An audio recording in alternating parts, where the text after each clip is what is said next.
Welcome students. आज के हम इस वीडियो में चर्चा करेंगे चैप्टर नंबर 2 सॉल्यूशन, मतलब बिलियन जो पार्ट है हमारा रसायन विज्ञान में, उस पार्ट के बारे में चर्चा करेंगे। बिलियन क्या है, बिलियन के गुण क्या हैं, बिलियन के अवयव कौन कौन से हैं और बिलियन में इन अवयवों का क्या रोल है, बिलियन के गुणों पर इन अवयवों की मात्राओं से क्या फर्क पड़ते हैं, बिलियन की सांद्रता क्या है, सांद्रता को दर्शाने के तरीके क्या हैं, और इन सारी चीजों के बारे में हम चर्चा करेंगे। तो लेट्स स्टार्ट डियर स्टूडेंट्स। सबसे पहले हम बात करें सॉल्यूशन की, डेफिनेशन से ही बात करते हैं। सॉल्यूशन की इसका परिभाषा क्या है, ये बात आप ध्यान रखना। सॉल्यूशन कोई अकेला पदार्थ नहीं है। सॉल्यूशन हमेशा कम से कम दो या दो से अधिक पदार्थों से मिलकर के ही बनेगा, चाहे दो पदार्थ हो या दो से अधिक हो। कोई भी अकेला पदार्थ अपनी शुद्ध अवस्था में सॉल्यूशन नहीं हो सकता है, चाहे वो अकेला पदार्थ कुछ भी हो। चाहे जैसे शुद्ध अवस्था में अकेला पानी है, वो बिलियन नहीं हो सकता। अकेला कुछ भी पदार्थ है, नमक है, वो बिलियन नहीं हो सकता। बिलियन बनने के लिए कम से कम दो या दो से अधिक पदार्थों का होना आवश्यक है। अब दो या दो से अधिक पदार्थों को अगर हमने मिलाकर के रख दिया तो क्या वो बिलियन हो गए? यहां पर हम वो बिलियन नहीं होंगे, वो केवल मिश्रण कहलाएंगे। अगर हमने दो पदार्थों को मिलाकर के रख दिया है तो वो बिलियन नहीं बन जाते हैं। बिलियन बनने के लिए एक मिनिमम कंडीशन है, वो हमको फॉलो करनी पड़ती है। वो मिनिमम कंडीशन क्या है कि एक पदार्थ दूसरे पदार्थ में और दूसरा पदार्थ पहले पदार्थ में पूर्णतया अंतरंग तरीके से मिल जाना चाहिए। मतलब एक दूसरे में समा जाए और दूसरा पहले में समा जाए। इनके गुण आपस में पूरी तरह से कंप्लीटली स्प्रेड ओवर हो जाने चाहिए थ्रू आउट द रेंज। जितनी भी परास में वो पदार्थ रखा हुआ है उसमें संपूर्ण परास में वो पदार्थ विसरित हो जाना चाहिए, फैल जाना चाहिए, मिल जाना चाहिए।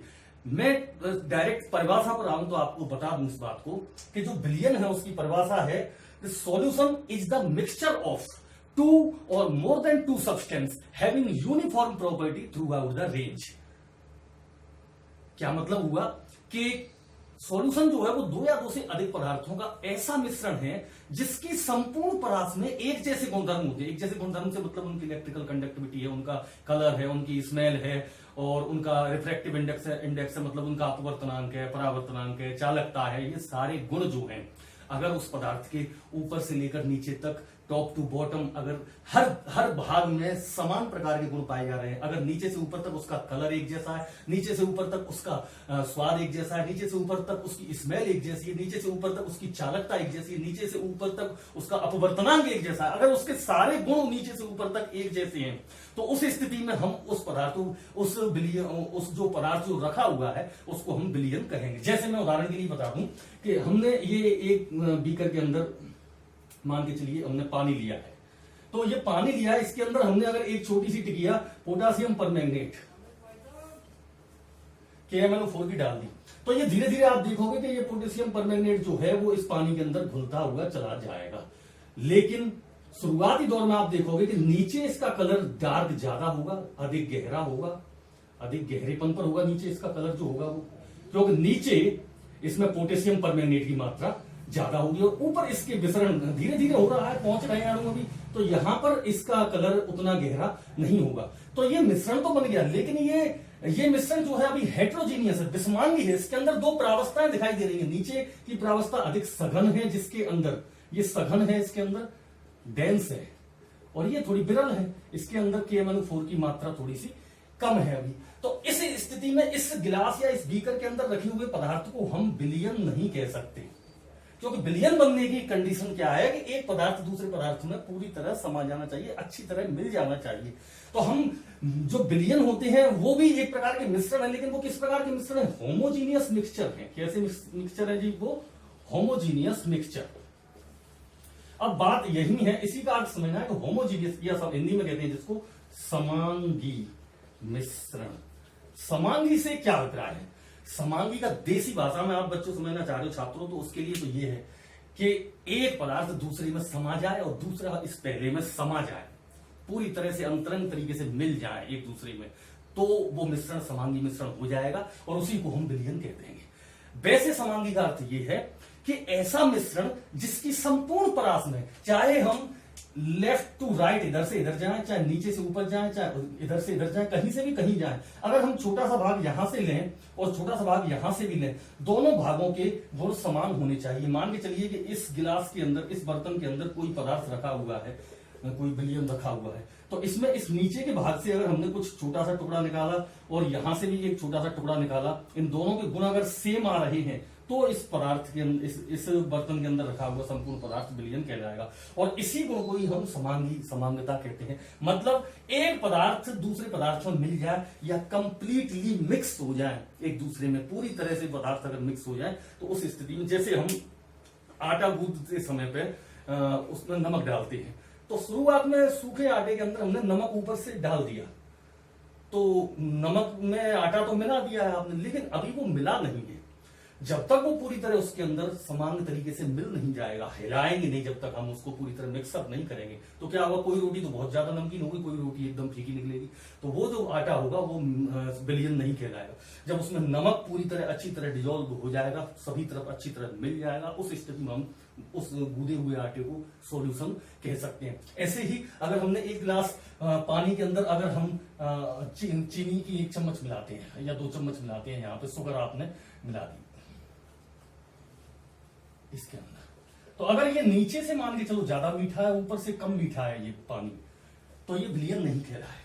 बिलियन हम इसको जब ही कहेंगे जब ये नीचे से ऊपर तक टॉप टू बॉटम इसका स्वाद, इसका रंग, इसकी स्मेल, इसकी गंध, इसके समस्त गुण बिल्कुल एक जैसे हों, तभी हम इसको बिलियन कहते हैं। बिलियन की परिभाषा आपकी समझ में आई होगी, मिक्सचर ऑफ 2 और more then 2 substance having uniform property throughout the range. ऐसा मिश्रण जिसकी संपूर्ण परास में 2 या 2 से अधिक पदार्थों का ऐसा मिश्रण जिसकी संपूर्ण परास में एक जैसे गुणधर्म हो, समान गुणधर्म हो, सभी गुणधर्म, अपवर्तनांक, परावर्तनांक, चालकता, रंग, गंध, सारी चीजें उनकी पूरे रेंज में एक जैसी हो, तो उस मिश्रण को हम बिलियन कहते हैं।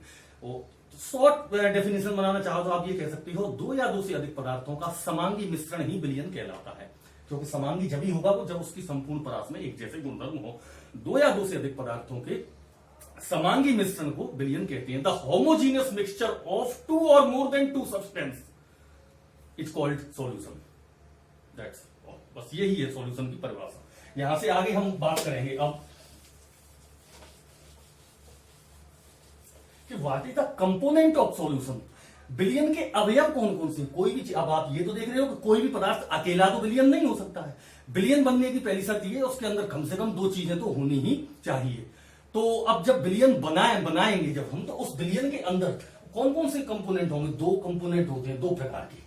पहला कंपोनेंट जो होते हैं, मैं बात कर रहा हूं कंपोनेंट्स ऑफ सॉल्यूशन, बिलियन के अवयव। क्या क्या कंपोनेंट्स होते हैं उनके? तो 2 कंपोनेंट्स है, फर्स्ट सॉल्यूट है और सेकंड सॉल्वेंट है। 2 प्रकार के, इन दोनों से मिलकर के सॉल्यूशन बनता है। तो सॉल्यूट किसको कहते हैं? हिंदी में बता देता हूं आपको, इसको विलेय कहते हैं और इसको विलायक कहते हैं।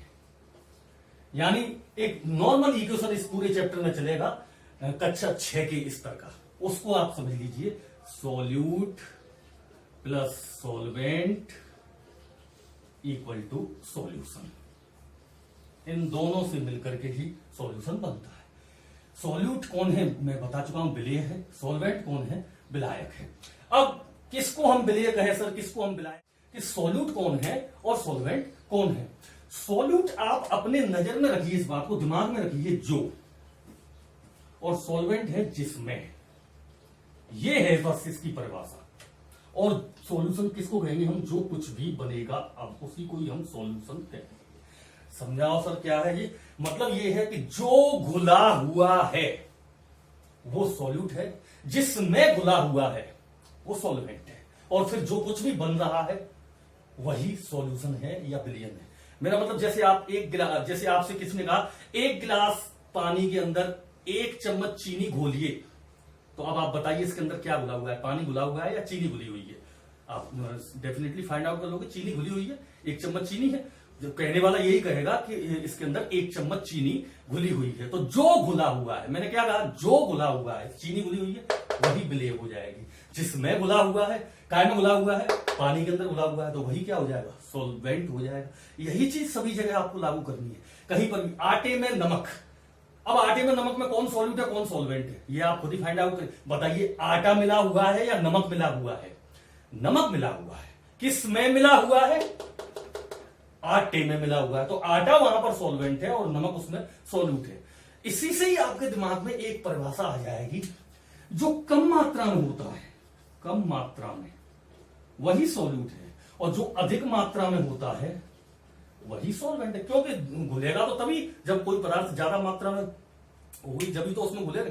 एक सब्जी की भगोनी में सब्जी बना रहे हो आप, तो उस बर्तन के अंदर सब्जी बन रही है और उसमें ऊपर से नमक डालोगे तो नमक ही तो घुल रहा है। तो जो अपने अंदर घुलता है वो तो ज्यादा मात्रा में होता है ना, और जिसमें जो चीज घुलती है वो कम मात्रा में होती है। तो बस यही चीज यहाँ सॉल्यूट और सॉल्वेंट की परिभाषा है। Substance present in large amount is known as solvent, the substance present in smaller amount is known as solute. जो कम मात्रा में उपस्थित है वो सॉल्यूट है, और जो ज्यादा मात्रा में उपस्थित है वही सॉल्वेंट है। पर मैंने अभी यार आपसे शुरुआत में ही कहा था कि substance may be solute in first case while this may be solvent in second case। Solute हो सकता है फर्स्ट केस में, सॉल्वेंट हो सकता है सेकंड केस में। कैसे? जैसे हम बात करें, मान के चलो NaCl है, या एल्कोहल में पानी मिला रहे हैं, एल्कोहल है ये, और ये पानी में मिलाई है हमने, पानी में। तो अभी तो क्या है, ये एल्कोहल घुली हुई है, और जिसमें घुली हुई है किसमें? पानी में। लेकिन किसी ने ऐसा कर दिया कि एल्कोहल को अधिक कर दिया और पानी को कम रहने दिया। समझो बात को, पानी कम रह गया। तो ऐसी कंडीशन में आप देखोगे कि पानी विलय हो जाएगा और एल्कोहल विलायक हो जाएगी। यानी एक चीज जब तक वो कम मात्रा में रहेगी तभी तक वो विलय कहलाएगी, जब वो अधिक मात्रा में हो जाएगी तो उस समय वो विलायक हो जाएगी। ये बात है। जब दोनों बराबर मात्रा में हो तो ये आपकी मर्जी पर निर्भर करता है, आप चाहे जिसको सॉल्यूट मान सकते हो, चाहे जिसको सॉल्वेंट मान सकते हो। यही इनकी परिभाषा है। अब थोड़ा सा बेसिक नॉलेज चल रही है इस सॉल्यूशन की। मैंने अभी यार आपको बताया एक समीकरण आपको नजर में रखना है बस। कौन सा? Solute plus solvent equal to solution. ये इक्वेशन पूरे चैप्टर में काम आ जाएगा तुम्हारे। कैसे? मैं इस चैप्टर के अंदर आपको बता दूं, सॉल्यूट को हम पूरे चैप्टर के अंदर ए के द्वारा डिनोट करेंगे, सॉल्वेंट को हम पूरे चैप्टर के अंदर बी के द्वारा डिनोट करेंगे, और सॉल्यूशन इन दोनों का मिक्सचर होगा, वो ए प्लस बी होगा ही होगा। ठीक है। अब कहीं पर अगर भार की बात आ रही है, किसकी? भार, वजन, मात्रा, तौल की बात आ रही है, तो अगर हम विलेय पदार्थ की मात्रा को लेंगे तो उसे हम WA के द्वारा रिप्रेजेंट करेंगे, विलायक की मात्रा को लेंगे तो हम उसे WB के द्वारा रिप्रेजेंट करेंगे, और ये तो इन दोनों का मिक्सर होगा ही होगा, WA प्लस WB। विलयन पर गौर न करें आप, यहां AB पर गौर करें। मान के चलो हम इनके मोलर द्रव्यमान ले रहे हैं, मोलर द्रव्यमान ले रहे हैं, तो विलेय पदार्थ का मोलर द्रव्यमान लेंगे तो उसे हम कैपिटल MA के द्वारा डिनोट करेंगे, विलायक का मोलर द्रव्यमान लेंगे तो उसे हम कैपिटल MB के द्वारा डिनोट करेंगे। बहुत इंपॉर्टेंट है ये चीज, आपको ध्यान रखनी है, किसको A किसको B, क्योंकि जब डेरिवेशंस चलेंगे तो A B आपको पता होना चाहिए। जहां MA लिख रहा हो तो आप समझ जाइए कि ये विलेय का अनुभार है, ये विलेय का मोलर द्रव्यमान है। जहां MB लिखा हुआ है तो आपको समझ में आना चाहिए कि B लिखा है, B फॉर सॉल्वेंट, ये विलायक का मोलर द्रव्यमान है। अभी बात आ गई, मान के चलो तुल्यांकी भार की, तुल्यांकी भार के बारे में ऐसी कुछ चर्चा आ गई। ठीक है, मूलर द्रव्यमान या ग्राम तुल्यांकों की बात आ गई, या तुल्यांकी भार की बात आ गई, तो तुल्यांकी भार को हम सॉल्यूट के लिए EA के द्वारा रिप्रेजेंट करेंगे, सॉल्वेंट के लिए EB के द्वारा रिप्रेजेंट करेंगे। ठीक है, ऐसे ही आप आगे चलोगे। अगर मूलों की संख्या की बात आ गई, मूलों की संख्या, तो विलेय पदार्थ के मूलों को हम स्मॉल n A से रिप्रेजेंट करेंगे, विलायक के मूलों को स्मॉल n B से रिप्रेजेंट करेंगे। अभी बात आ रही है मोल भिन्न, मोल भिन्न। अभी इनको मैं सारी चीजों को क्लियर कर दूंगा।